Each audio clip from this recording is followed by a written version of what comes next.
Tired of juggling multiple WordPress sites and want to consolidate them into a new Hostinger account without the headache? This video will show you exactly how to move your entire WordPress site from one Hostinger account to another, seamlessly and stress-free. First, we need to prepare your site for migration. Log into your original Hostinger account and navigate to your website's file manager. Locate the folder that contains all your WordPress files, typically named public HTML. Select all the files and folders within this directory. Now download these selected files as a zip archive. This will bundle everything up for easy transfer once the download is complete. Head over to your new Hostinger account and create a new website, or select the existing one where you want to move your site to.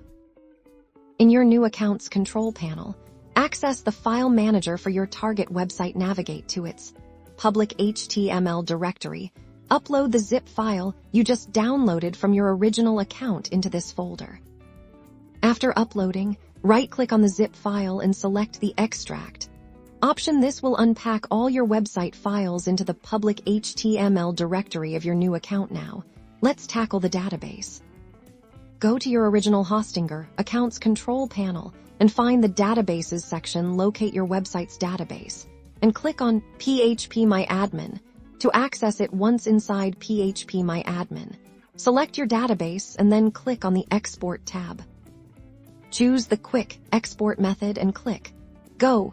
This will download your database as a SQL file. Now, switch back to your new Hostinger account's control panel, create a new database for your website, or select an existing one if you're overwriting. Open phpMyAdmin for this new database. Go to the Import tab, click Choose File, and select the SQL file you just exported. Click Go to import your database into the new account.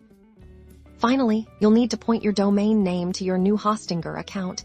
If you're using your existing domain, you'll need to update its DNS records. Log into your domain registrar and change the name servers to point to the ones provided by your new Hostinger account. If you're using a new domain, simply assign it within your new Hostinger account's dashboard. And that's it. Your WordPress site has been successfully migrated to your new Hostinger account. Keep an eye on your site for a few hours as DNS changes propagate. Congratulations on a successful migration.